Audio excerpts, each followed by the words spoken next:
오늘 함께 읽을 말씀은 마태복음 4장 1절부터 11절까지의 말씀입니다. 함께 한 목소리로 읽겠습니다. 그때 예수께서 성령에게 이끌려 마귀에게 시험을 받으러 광야로 가사 40일을 밤낮으로 금식하신 후에 줄이신지라. 시험하는 자가 예수께 나와서 이르되 내가 만일 하나님의 아들이거든 명하여 이 돌들로 떡덩이가 되게 하라. 예수께서 대답하여 이르시되 기록되었으되 사람이 떡으로만 살 것이 아니요 하나님의 입으로부터 나오는 모든 말씀으로 살 것이라 하였느니라 하시니, 이에 마귀가 예수를 거룩한 성으로 데려다가 성전 꼭대기에 세우고 이르되 내가 만일 하나님의 아들이거든 뛰어내리라. 기록되었으되 그가 너를 위하여 그의 사자들을 명하시리니 그들이 손으로 너를 받들어 발이 돌에 부딪히지 않게 하리로다 하였느니라. 예수께서 또 이르시되 또 기록되었으되 주 너의 하나님을 시험하지 말라 하였느니라 하시니, 마귀가 또 그를 데리고 지극히 높은 산으로 가서 천하 만국과 그 영광을 보여 이르되 만일 내게 엎드려 경배하면 이 모든 것을 내게 주리라. 이에 예수께서 말씀하시되 사탄아 물러가라. 기록되었으되 주 너의 하나님께 경배하고 다만 그를 섬기라 하였느니라. 이에 마귀는 예수를 떠나고 천사들이 나와서 수종드니라. 아멘. 예수님께서 시험 받으시는 장면을 보면은 몇 가지 의문이 듭니다. 왜 예수님께서는 굳이 이 시험을 받으셨는가? 그리고 이 시험의 목적은 무엇인가 하는 의문이 드는 거죠. 그리고 만약에 예수님께서 하나님이시라면 굳이 이런 시험을 받으실 필요가 뭐가 있나? 그리고 또 본인이 하나님이시기 때문에 결국에는 어떤 시험을 받아도 당연히 승리하실 것이 아닌가 하는 의문이 들기도 합니다. 자, 그렇다면 성경은 왜 예수님께서 마귀에게 시험받는 장면을 우리에게 들려주셨고, 그리고 왜 예수님은 마귀에게 시험을 받으셨는가? 여러분, 만약 예수님께서 시험을 받지 않으셨다면 우리가 그 마귀를 이길 수 있는 방법을 전혀 알 수 없었을 거라는 거예요. 그래서 예수님의 시험은 우리에게 굉장히 많은 답과 또 많은 것들을 알려줍니다. 자, 먼저 우리 1절과 2절을 한번 같이 읽겠습니다. 그때 예수께서 성령에게 이끌려 마귀에게 시험을 받으러 광야로 가사 40일을 밤낮으로 금식하신 후에 줄이신지라. 아멘. 사실 저는 이 본문을 보면서 분노했습니다. 묵상하면서 계속해서 분노가 오르는 거예요. 자, 왜냐하면 우리 그리스도인의 목적, 삶의 목표는 성령 충만이에요. 성령 충만이라는 것은 성령님과 함께 동행하면서 그분의 뜻대로, 그분의 의지대로 내 모든 의지를 맡겨드리고 그분께서 이끄시는 대로 하루하루 살아가는 것이 성령 충만의 삶의 모습이죠. 자, 그러면 지금 본문에도 보면 예수님께서 성령과 함께 동행하십니다. 성령 충만한 모습으로 살아가세요. 여러분, 그렇다면 성령님께서 좀 예수님을 좋은 데로 데려가야 되는 게 정상 아닙니까? 그런데 예수님을 기껏 데리고 간 장소가 어디예요? 광야예요. 궁전도 아니에요. 왕궁도 아니에요.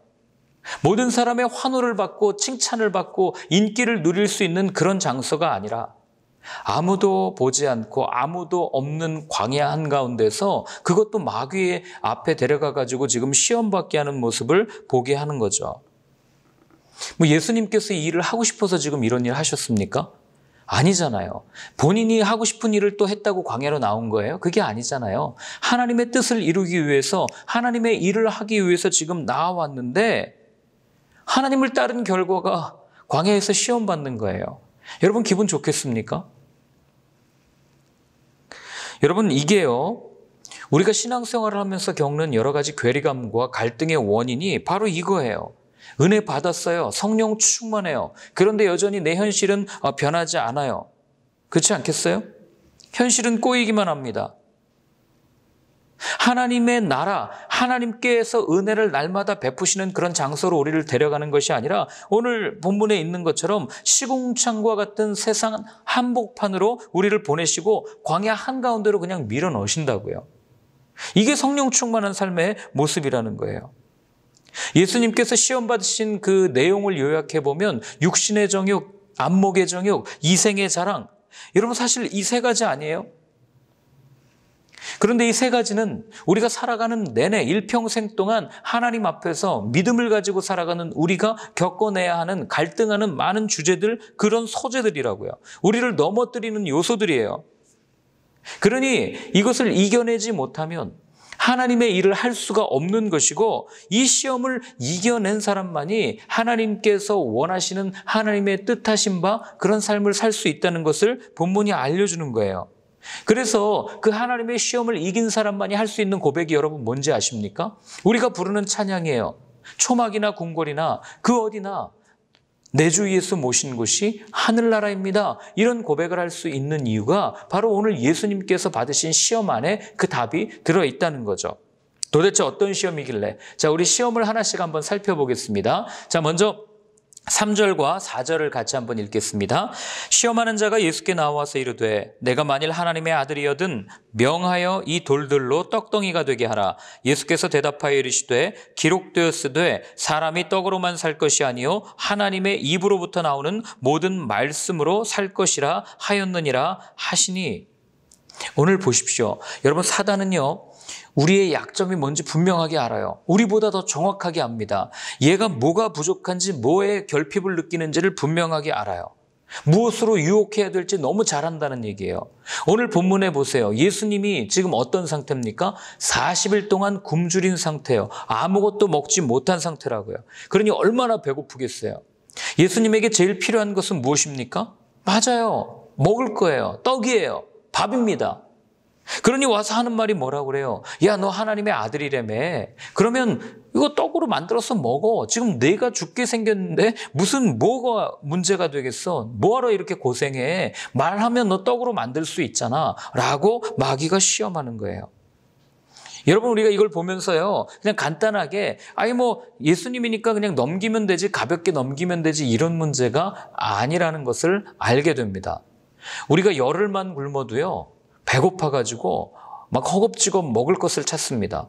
그리고 그 먹을 냄새, 금식기도 해보셨잖아요. 3일, 4일 동안 이 먹는 냄새에 막 얼마나 힘든지 몰라요. 그러니 40일을 굶었다.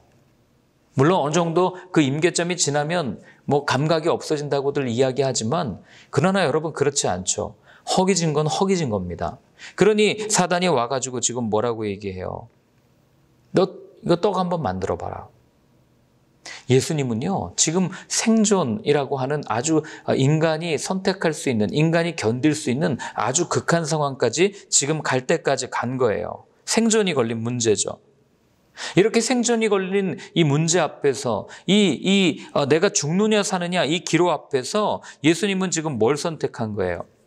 세상은요 이럴 때 뭘 선택하라고 얘기하냐면 세상과 지식과 상식은요 우리에게 떡을 선택하라고 이야기합니다. 먹어야 살지, 배불러야 살지, 배고프면 몸 망가져 하면서 먹을 것을 선택하게 만들고 그게 당연하다고 얘기해요. 그러나 오늘 예수님은요 어떻게 합니까? 죽음의 기로 앞에서도 떡이 아니라 하나님의 말씀을 선택하는 모습을 우리에게 들려주는 거예요. 우린 살다 보면 가진 게 없고 정말 너무 궁핍하면 당연히 돈을 선택하는 게 맞다고 이야기합니다. 그러나 여러분, 믿음을 가진 여러분, 오늘 본문 예수님께서 우리에게 말씀해 주시는 것은 우리가 어떤 상황에 올지라도 하나님의 말씀을 붙들어야 됩니다라는 것을 분명하게 이야기를 해주는 거죠. 여러분, 사단은요 우리의 약한 부분을 이렇게 슬쩍슬쩍 건드려요. 너 이거 안 되잖아. 너 배고프잖아. 네가 뭘 해? 그리고 우리의 그런 사단이 자꾸 속삭이는 그런 우리의 어떤 못난 모습을 보면 우리는 주저앉아요. 그래, 내가 뭐라고. 그래, 내 주제에. 그렇게 주저앉아서 나는 이거밖에 안 되나 봐 실족합니다. 그러나 여러분, 오늘 본문이 우리에게 말해주는 건 우리는 그렇게 넘어질 존재가 아니라는 거예요. 아무리 힘들고 어려워도요. 여러분, 말씀 앞에, 믿음 앞에 어떤 것과도 타협하지 마십시오. 주저앉기 일보 직전이, 내가 정말 죽기 일보 직전이 바로 우리가 그때야 진짜 말씀을 선택할 때라는 거예요. 여러분, 한번 정말 속는 셈 치고 말씀을 선택해 보십시오. 하나님을 선택해 보십시오. 하나님께서 어떻게 갚으시고 하나님께서 어떻게 일하시는지. 5절부터 7절까지를 한번 같이 읽겠습니다. 이에 마귀가 예수를 거룩한 성으로 데려다가 성전 꼭대기에 세우고 이르되 내가 만일 하나님의 아들이어든 뛰어내리라 기록되었으되 그가 너를 위하여 그의 사자들을 명하시리니 그들이 손으로 너를 받들어 발이 돌에 부딪히지 않게 하리로다 하였느니라. 예수께서 이르시되 또 기록되었으되 주 너의 하나님을 시험하지 말라 하였느니라 하시니. 아멘. 자, 두 번째로는 마귀가 예수님을 성전 꼭대기에 세웁니다. 오늘 본문에 거룩한 성이라고 한 게 바로 그 예루살렘을 얘기하거든요. 그 예루살렘 성전 위에 세워놓고 거기서 뛰어내리래요. 그러면서 하는 얘기가 천사가 보호해 줄 거다, 이런 얘기를 하고 있는 겁니다. 여러분, 여기서 우리가 무엇을 봐야 됩니까? 거룩한 성, 성전. 사단이 역사할 수 없을 것이라고 생각되는 그곳에서 그것도 사단이 와서 뭘 가지고 지금 테스트합니까? 하나님의 말씀을 인용해서 예수님을 시험하는 것을 보게 됩니다. 하나님의 임재가 있는 그곳에, 악한 영이라고는 전혀 없을 것 같은 그곳에. 그러니 여러분, 우리가 가장 거룩하다고 생각하는 나의 기도 시간에, 내가 정말 홀리하고 정말 내가 거룩하게 여겨지는 나의 묵상 시간에, 내가 예배드리는 그때에 사단은 우리에게 와서 뭘 가지고 시험한다고요? 하나님의 말씀을 가지고 우리의 마음을 뒤흔들어 놓는다는 거예요. 그러니 여러분, 우리가 말씀을 어설프게 알다가는 넘어지는 거예요. 말씀 제대로 알아야죠. 이게 말씀 제대로 알라고 해서 어디 가서 뭐 신학 박사학위 받아오고 학위를 받으라는 말이 아니에요. 말씀을 제대로 알자는 얘기는 우리가 말씀을 머리로만 알지 않고 내 삶에 체화된, 내 삶을 이끌어가는 그런 하나님의 말씀으로 받아들여야 된다는 거예요. 여러분, 우리가 말씀을 머리로만 알고 내 삶으로 실천되지 않으면요, 어떤 일이 일어나는지 아세요? 그 말씀이, 내 머리로 아는 그 말씀이 내 인생을 뒤집어 놓는 시험거리가 될 때가 있다고 하는 거예요. 성경이 말하는 게 뭡니까? 사랑이잖아요. 그러니까 사랑 없는 말씀 읽기, 사랑 없는 성경 통독은 여러분 우리에게 시험거리가 되는 거예요. 시험 든다니까요. 안 될 것 같습니까? 성경을 읽는데 어떤 내용 나와요? 11조 해라, 감사헌금 해라, 봉사해라, 섬겨라, 주일 성수해라 등등등 많은 것들이 나와요. 그런데 우리가 하나님을 사랑하면 이게 아무 문제가 되지 않아요. 하나님을 사랑하는데 뭐가 문제가 되겠어요? 하나님 사랑하니까 당연히 하나님이 하지 말라는 거 하지 말고 하라는 거 하는 거 아니에요? 그런데 하나님을 사랑하지 않을 때 문제가 되는 겁니다. 우리 안에 사랑이 실천되지 않을 때 문제가 되는 거예요. 봉사하면서 섬기면서 내 이웃을 내 몸과 같이 사랑해라. 나 사랑하기도 힘든데 어떻게 내 몸 같지도 않은 남을 사랑할 수 있겠습니까? 이렇게 이야기하는 거죠. 그러니 여러분, 우리 가운데 사랑이 없으면요, 모든 게 다 시비거리예요. 나가서 육체적 사랑을 얘기하는 게 아니잖아요. 하나님이 우리를 사랑하셨듯이 그 사랑을 가지고 우리가 말씀을 대하고 하나님이 나를 사랑하신 그 사랑을 가지고 형제를 대해야 여러분 시비거리가 되지 않는 거죠. 사실 이단들이 다 그런 거 아니에요? 걔네들 가만히 보면은요, 사랑하는 척해요. 그런데 진짜 사랑이 없어요. 자신들의 교리를 정해서 전해가지고 사람들을 늘리고 재산을 늘리는 일에만 관심이 있을 뿐이에요. 그러니 내 옆에서 정말 힘든 사람이 아프든 말든 죽어가든 별로 신경 쓰지 않습니다. 겉으로는 사랑하는 척하고 가서 챙기는 척하지만 사실 가만히 보면 그 사람이 가지고 있는 소유에 관심이 있고 그 사람이 정말 같이 들어와가지고 같은 편이 되는 거에 관심이 있지, 그 영혼이 살아나는 것엔 별로 관심이 없단 말이에요. 그리고 또 성경은 얼마나 잘 아는 척해요. 말씀을 짜맞추는 데는 정말 도 같은 애들이에요. 사랑 없이 다 할 수 있는 일들 아니겠어요? 성경을 소재로 어떻게 그렇게 소설들을 잘 쓰는지. 그러니 여러분, 우리가 정말 따라야 될 삶을 뭐냐면 성경 많이 읽는 게 아니에요. 통독 많이 하는 게 문제가 아닙니다. 묵상 많이 하는 게 문제가 아니에요.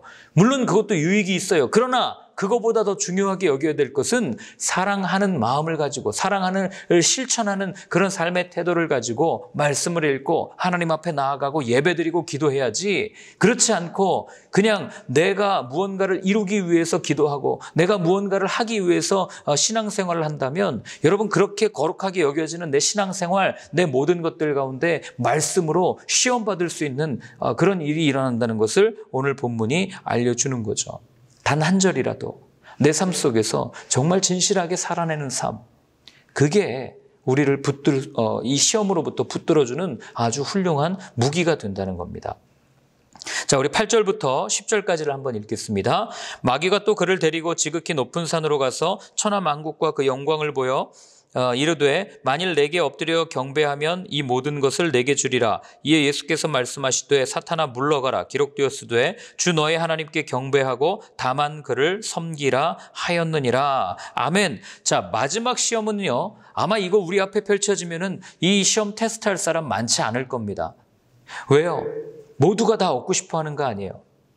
여러분, 인생의 목적 아닙니까? 우리 인생의 목적이 뭐예요? 세상 가지는 거잖아요. 여러분, 세상을 가진다는 말을 다른 말로 표현하면요, 내 마음대로 사는 삶을 의미해요.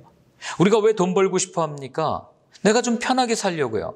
내가 편하게 사는 게 뭐예요? 내 마음대로 내가 하고 싶은 대로, 내가 여행 가고 싶을 때 여행 가고, 내가 먹고 싶을 때 먹고 싶은 거 먹고, 내가 좀 더 편하게 살기 위해서. 결국 내가 편하게 산다는 얘기는, 내 마음대로 할 수 있다는 얘기는 이 세상을 내가 갖고 싶다는 그런 말과 동일한 말이라는 것을 우리는 알게 됩니다. 그런데 여러분, 부와 명예와 권력, 인기를 다 가진 사람을 우리는 부러워하지만 여러분, 그렇게 부러워할 게 아니에요. 그 다 가지면은요, 축복일 것 같습니까? 아니요, 재앙입니다. 착각하지 마셨으면 좋겠어요. 그럼 저한테 물어요. 넌 가졌으니까 그러냐? 그런 얘기 하냐? 아니요, 저도 하나도 안 가졌어요. 제가 무슨 돈이 있겠어요? 제가 무슨 명예가 있겠어요? 제가 무슨 권력이 있겠어요? 그리고 제가 무슨 인기가 있겠어요? 아무것도 없어요. 그럼 또 그렇게 물어요. 뭐라 그럽니까? 안 가져봤는데 어떻게 알아? 이렇게 얘기합니다.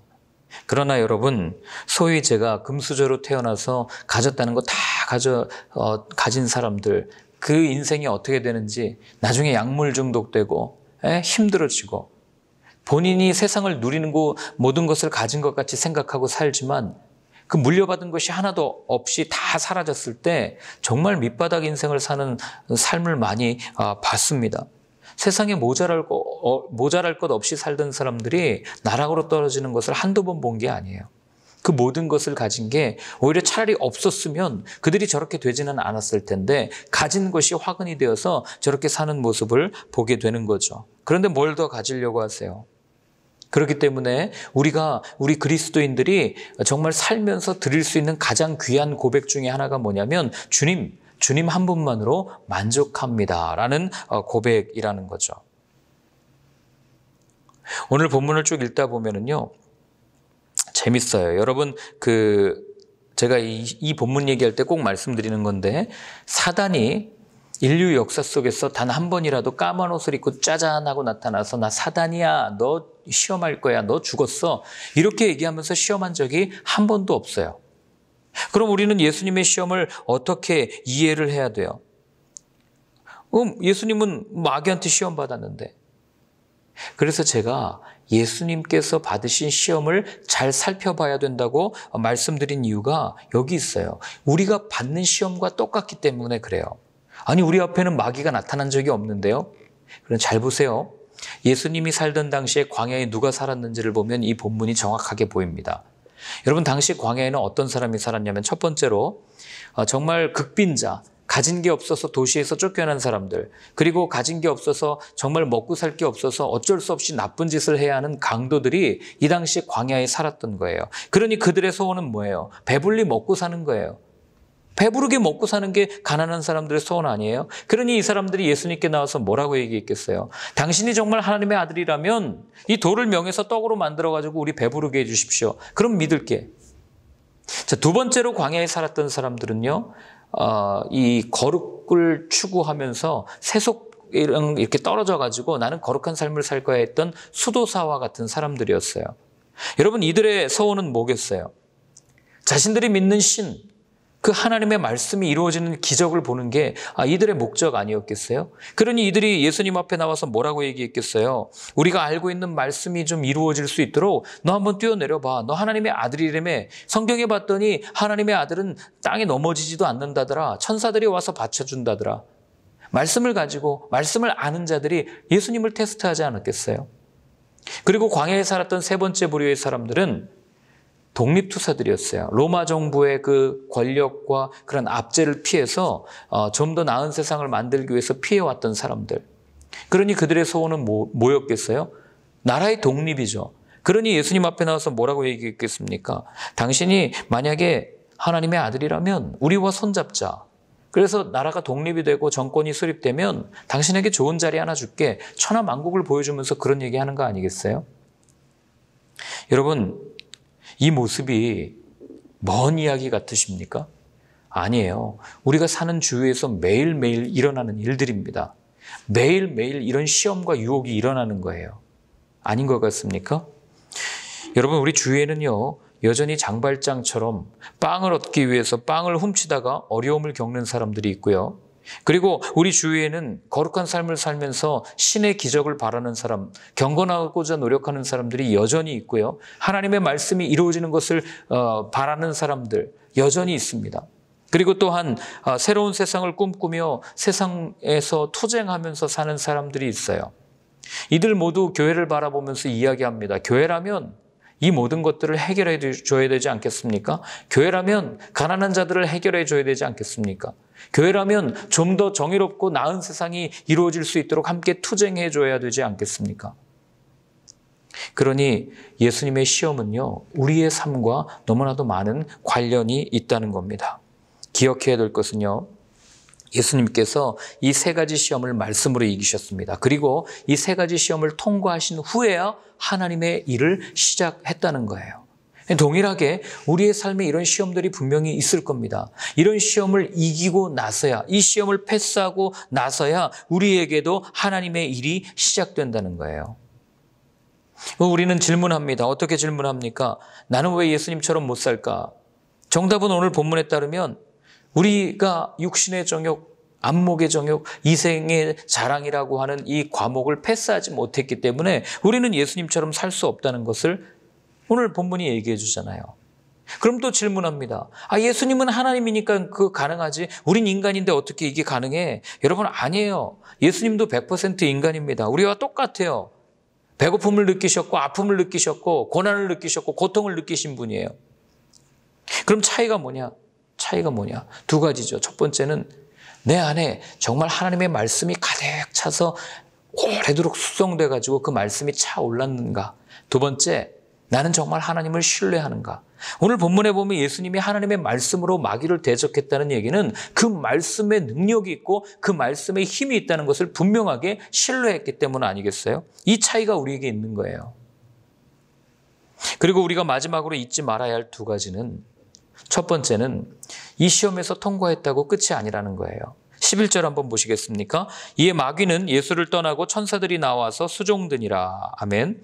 오늘 여기 11절에 보면 마귀가 예수님을 떠나요. 이 떠난다는 얘기는 이제 안녕 빠이빠이 하고 완전히 떠나는 게 아니라 아주 잠시 동안만 떨어져 지내다. 이 의미를 가지고 있는 단어입니다. 마귀는 일평생 예수님 쫓아다니면서 방해하고 그래서 나중에 십자가에 못 박혀서 죽게 하지 않습니까? 언제든 다시 돌아와서 휘젓고 다닐지 모르는 게 마귀예요. 마귀는 그런 존재입니다. 그래서 여러분, 악은 어떤 모양도 피해야 되는 거고 이 마귀는 상정할 존재가 아니에요. 아예 더러운 곳이 보이면 그냥 명령하고 그냥 그 자리를 떠나십시오. 그것만이 우리의 거룩함을 지킬 수 있는 유일한 방법이라는 거죠. 그리고 오늘 본문에서 또 잊지 말아야 할 두 번째는 뭐냐면요, 예수님이 겪었던 사실 이 시험은요, 예수님만 겪은 게 아니에요. 성경에 나오는 모든 믿음의 사람들이 다 겪었던 시험이 바로 이 시험이에요. 그만큼 누구에게나 노출될 수 있는 그런 시험이라는 말이고, 또한 언제든지 그 시험 앞에서 넘어질 수 있는 존재가 바로 우리와 같은 인간의 존재라는 거예요. 그렇기 때문에 여러분, 우리는 이 시험 기사를 읽으면서 이 시험이 무엇이었냐 거기에 초점을 맞추기보다는, 이 시험의 내용에 초점을 맞추기보다는 시험 받으신 예수님께 초점을 맞추고 그 예수님께서 어떻게 승리하셨는지를 분명히 보고 그 승리를 보면서 우리가 마귀를 이겨나가는 거죠. 제가 처음에 말씀드렸죠. 예수님께서 받으신 이 시험 기사가 중요한 이유는 우리와 똑같은 성정을 가지신, 우리와 똑같은 몸을 가지신 인간 예수님이 이 시험을 받으셨고 그리고 그 시험에서 이기셨기 때문에 우리 역시도 능력 있는 하나님의 말씀을 붙들 때에 그 마귀를 이길 수 있다. 그 방법을 알려주시기 위해서 예수님께서는 친히 시험을 받으셨고 그리고 승리하신 거예요. 그러니 여러분, 더 이상 지지 마십시오. 떨지 마십시오. 두려워하지 마십시오. 마귀 까짓 거 지가 뭐라고. 그래서 여러분 오늘 우리가 한번 같이 기도할 때는요, 이렇게 한번 기도했으면 좋겠습니다. 하나님, 내가 하나님의 말씀을 더 사랑할 수 있기를 원합니다. 그리고 그 사랑을 내가 살면서 실천할 수 있기를 원합니다. 그리고 내게 주신 그 말씀, 그 사랑으로 악한 영을 늘 대적하며 이길 수 있는 나의 삶이 되게 하여 주옵소서. 한번 같이 기도하겠습니다. 하나님 아버지, 오늘도 주님 말씀을 들었습니다. 그 말씀이 머릿속에서만 끝나지 아니하고 내 삶에 움직여 그 말씀대로, 말씀을 주신 대로 사랑하며 살아갈 수 있는 저희의 삶이 되게 하여 주옵소서. 그래서 그렇게 사랑하며 살아갈 때 하나님, 어떤 마귀가, 어떤 악한 영이 우리를 건든다 할지라도 나사렛 예수 그리스도의 이름으로 명하노니 떠나갈지어다, 더러운 영아 떠나갈지어다 명령하며 그 마귀를 굴복시키는 승리의 삶을 사는 저희가 되게 하여 주옵소서. 이제는 십자가에서 우리의 모든 죄를 사하여 주시고 우리에게 영원한 승리를 맛보게 하여 주신 예수 그리스도의 크신 은혜와 하나님 아버지의 사랑과 성령의 인도하심이 주님의 모습을 본받아 말씀대로 순종하며 또 말씀대로 사랑하며 말씀으로 악한 영을 대적하겠다고 다짐하는 모든 분들 머리 위에 이제로부터 영원까지 늘 함께하여 주옵시기를 간절히 축원하옵나이다. 아멘.